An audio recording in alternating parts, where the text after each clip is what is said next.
Hey folks, welcome to the 30 Days of Learn Adobe After Effects course. My name is Vincent Nguyen, and today in this quick lesson we're going to be talking about effects, how to apply and control them, and how effects are rendered. Now effects are very important in After Effects, hence the name After Effects. So it's a very good idea to have a brief understanding on how effects work within the application. So here I have a simple composition set up here, and I just have a background solid layer and a text layer. Now, to apply an effect, there are many ways to do it. There's actually three easy ones. And the first way is to go and select your layer and go to the effects up here. And you can apply a myriad of effects this way by simply just selecting an effect you want to use. A second way is to actually right click on the layer here and then go to effects. And then you can select effects this way. Now, probably the easiest way, and the way that I recommend, is to actually use the Effects and Presets panel right here. This is very, very convenient.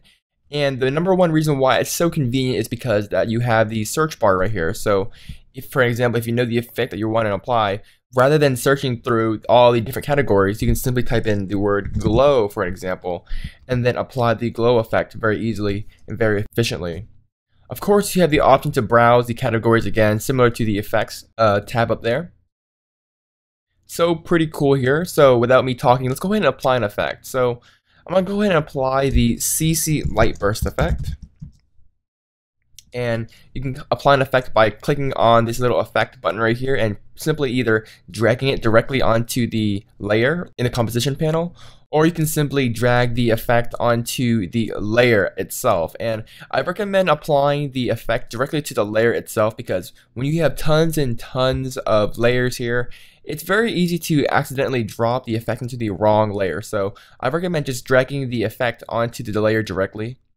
And then you'll notice the effects controls right here popped up, and hence the name of the panel. This is where we control all the effects. So if you don't see the effects and presets panel right here, make sure that the window effects and presets panel is checked. So now that we have that done, now that we applied an effect, you can see that the effect takes place here in the composition panel. You can see that the effect is applied to the effects text layer. Now, very similar to the eyeball switch for the layer, which hides the layer, you can also hide an effect or temporarily disable the effect by clicking on this FX button right here. And when you do that, it's going to temporarily hide the effect. So we can turn it back on here, and it's going to reapply the effect. And here you have a lot of parameters to play around with. On the left side here, you have the stopwatch, which we'll be talking about a little bit later in lesson 8, where we're going to be talking about keyframes and animation. And then next to that, we have the title or the parameter name. For example, the intensity of the effect or the intensity of the CC light burst. And on the right side, we have additional parameters here, which we can actually edit and change. So for example, maybe the ray length is not long enough for you, and it's currently set to 50. We can actually increase the value here by either clicking on it and changing the number manually, maybe to 100. Or you can simply hover your cursor over the parameter here, and then you can simply just drag, and it's going to change and apply the effect as such. So that's pretty much how you apply an effect, and that's how you control the effect and edit the parameters of the effect. Now, another good practice to understand is the rendering order of effects. And similar to layers, whatever is on top gets rendered first, and whatever's on the bottom gets rendered last. So for an example here, I had the CC light burst effect. I'm going to apply one more effect to the text layer. I'm going to apply a CC lens. And again, we can either drag the CC lens effect onto the actual layer itself in the composition panel right here, or we can simply drag the effect onto the actual layer itself, or we can drag it into the effects controls for the layer. And when we do that, you can see that the CC lens effect pretty much creates a nice elliptical lens onto our effects layer. So notice what happens when I switch the order of the effects.